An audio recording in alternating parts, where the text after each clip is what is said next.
একদিনও 30 জন মারা যায়নি, অবশ্যই এর চেয়ে বেশি মারা গেছে। মিনিমাম 150 জন মারা গেছে, মিনিমাম 150 জন, 150 প্লাস।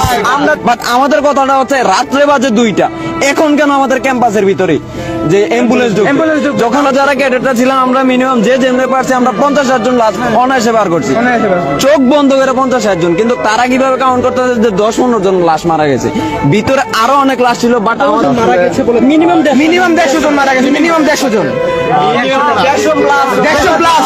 আমরা যখন বিয়েছিলাম ক্যাডেটরা ঢুকে আপনি বুঝতেছেন না, একটা 2 তলা বিল্ডিং এ সবগুলা ক্লাসের মধ্যে যে জায়গায় ক্র্যাশ হয়েছে ওই জায়গায় তো স্পট ডেলি হওয়ার কথা মিনিমাম 90 জন।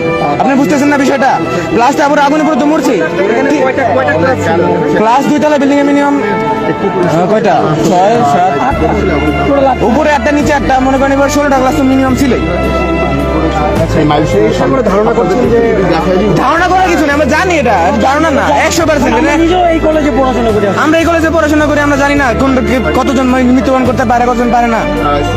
তারা কিভাবে কাউন্ট করে যে 5 জন 6 জন অথবা 9-10 জন। আমরা যখন বিওয়াইসিফের আমরা ক্যাডেটরা যখন আমরা মানে রেস্কিউতে ছিলাম, আমরা যে ক্যাম্পাসের ওই সাইড দিয়ে লাশগুলোর টানতাম। কিছু লাশ এমনও নাই, এমন আমরা খুঁজে পাইতাছি না। আমাদের প্রিন্সিপাল স্যার একটা প্রিন্সিপাল তখন জানে যে একটা ভার্সিটির অথবা একটা স্কুলের ভিতরে কয়টা স্টুডেন্ট থাকে, কয়টা ছাত্রছাত্রী, কয়টা ফ্যাকাল্টি, কয়টা টিচার থাকে। একটা প্রিন্সিপাল সবসময় মনে রাখবে, সবসময় তার কাউন্ট থাকবে।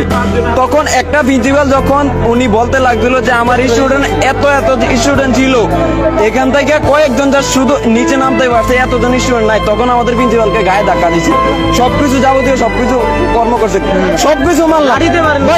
আর এতক্ষণ কথা হচ্ছে যে রাত্রে বাজে 2টা অথবা 1টা নাগাদ, এখন আমাদের ক্যাম্পাসে কেন অ্যাম্বুলেন্স সবাইকে বের করে দিয়ে আমাদের